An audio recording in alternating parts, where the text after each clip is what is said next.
Tem gente que passa anos tentando melhorar, toma remédio, melhora um pouco, depois piora. Troca o remédio, melhora de novo, mas depois piora novamente. No meio disso tudo vem uma sequência de nomes: depressão, ansiedade, estresse, burnout, TDAH. E você vai acreditando, porque quem é você para questionar um diagnóstico? Mas lá no fundo você tem uma sensação estranha, como se não explicasse completamente, como se tivesse faltando uma peça. E aí fica aquela pergunta silenciosa: por que eu não fico bem de verdade? Se isso já aconteceu com você, fica aqui comigo.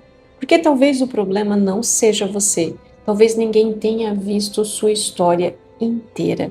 Tem uma coisa que muda tudo aqui. A maioria das pessoas só procura ajuda quando está mal, é claro.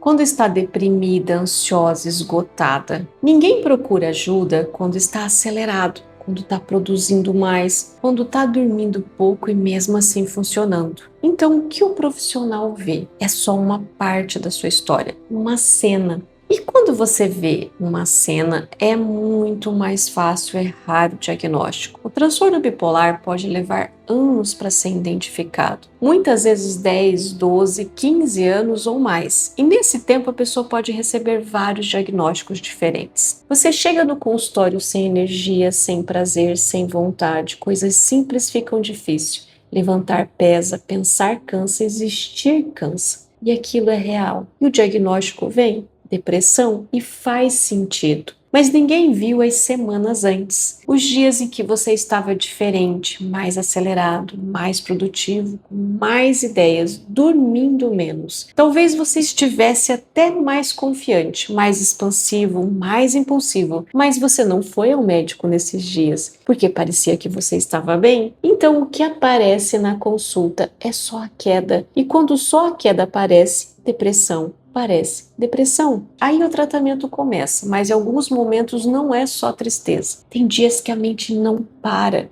Você tenta descansar, mas o pensamento continua. Você deita, mas não desliga. Vem uma inquietação interna, uma tensão por dentro, como se algo estivesse acontecendo, mesmo sem motivo claro. E o diagnóstico muda, a ansiedade. E às vezes é ansiedade, mas às vezes não é medo, é ativação.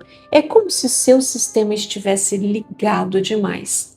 Às vezes fica ainda mais confuso. Você passa o dia inteiro deprimido, sem energia, sem prazer, arrastado. Mas quando chega a noite, algo muda. Vem uma agitação interna, uma inquietação, uma irritação que parece do nada. Você fica mais impaciente, mais nervoso, mais reativo. A mente acelera, o corpo não relaxa, o sono não vem. E tem uma sensação muito difícil de explicar, como se você estivesse exausto e ao mesmo tempo ligado demais. E é justamente nesse momento que você consegue fazer alguma coisa. E aí o nome que dão para isso é depressão com ansiedade. Mas isso pode ser outra coisa. Isso pode ser um estado misto, quando a depressão e a ativação aparecem juntas, e esse é um dos quadros que mais confundem. TDAH. Quando essa mente acelerada aparece mais principalmente na atenção, alguém pode dizer: isso é TDAH. E você começa a se reconhecer. Dificuldade de foco, muitas ideias ao mesmo tempo. Começa coisas e não termina. Impulsividade. Mas tem algo que não encaixa totalmente. Tem fases em que você está assim e fases que não está. Tem momentos em que sua mente desacelera e outros que ela dispara. E essa oscilação é o ponto-chave. No TDAH, isso tende a ser mais constante. Na bipolaridade, vem ciclos e episódios. Quando as emoções ficam intensas, rápidas, difíceis de regular, vem outro nome, personalidade borderline. E você começa a se questionar: sou instável? Sou intensa demais? Sou difícil? Mas existe uma diferença importante. No borderline, o humor reage ao ambiente, a uma situação, a uma fala, a uma rejeição, a uma possibilidade de abandono. Na bipolaridade, às vezes não tem um gatilho claro, a mudança vem de dentro. E outra diferença no borderline, as mudanças podem acontecer ao longo do dia. Na bipolaridade, elas tendem a durar mais dias, semanas ou mais.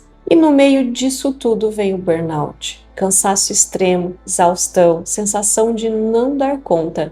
Mas talvez você perceba algo que não encaixa totalmente aqui. Parece que nem sempre começou no cansaço. Tem uma fase antes, uma fase de ativação.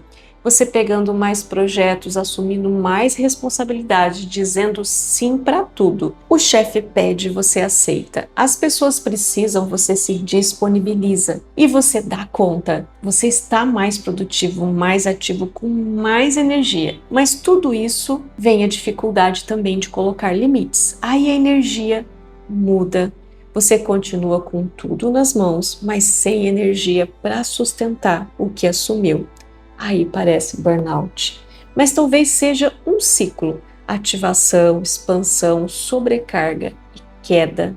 Pessoas altamente sensíveis, paz. E tem um nome sutil. Você é muito sensível, você exagera demais. E isso pode ser verdade, mas tem um risco. Isso virá uma explicação para tudo. Aí o sofrimento perde o nome, perde direção, porque intensidade emocional nem sempre só é um traço de personalidade, às vezes é sintoma. Aí você começa a pensar, sai das consultas com uma sensação difícil, como se não fosse algo acontecendo com você, como se você fosse o problema.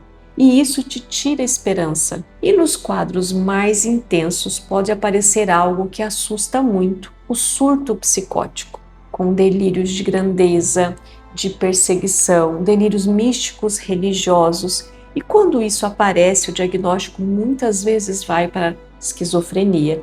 Mas tem um ponto essencial aqui. Surto psicótico não é diagnóstico. Ele pode acontecer em várias condições, uso de substâncias, condição neurológica, e o que diferencia é o padrão. Na bipolaridade tipo 1, isso aparece durante os episódios de humor, fases de ativação com muita energia, pouco sono, pensamento acelerado e depois melhora. Na esquizofrenia, o padrão tende a ser mais contínuo, sem ciclos claros de ativação e queda, com prejuízo progressivo. Por isso, não é o delírio que define, é o padrão ao longo do tempo. Se você olhar para tudo isso, tem algo em comum. Estão olhando cenas, não o filme inteiro. O dia que você estava mal, o dia que você estava ansiosa, o dia que você estava exausta. Mas o transtorno bipolar não aparece em uma cena, ele aparece no filme, nos ciclos, nas repetições. E quando você só vê a cena, tudo parece outra coisa. Mas quando você vê o filme inteiro, o padrão aparece. Talvez o que faltou até hoje não foi seu esforço, foi alguém olhar para a sua história inteira.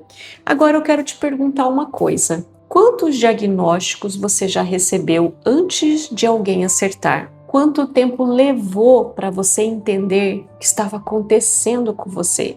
Se você quiser, me conta aqui nos comentários. E se esse vídeo fez sentido para você, segue essa página, inscreve no canal e ativa as notificações, porque eu vou continuar te explicando o que ninguém te explicou direito. E talvez pela primeira vez você esteja começando a ver o filme inteiro e não só a cena.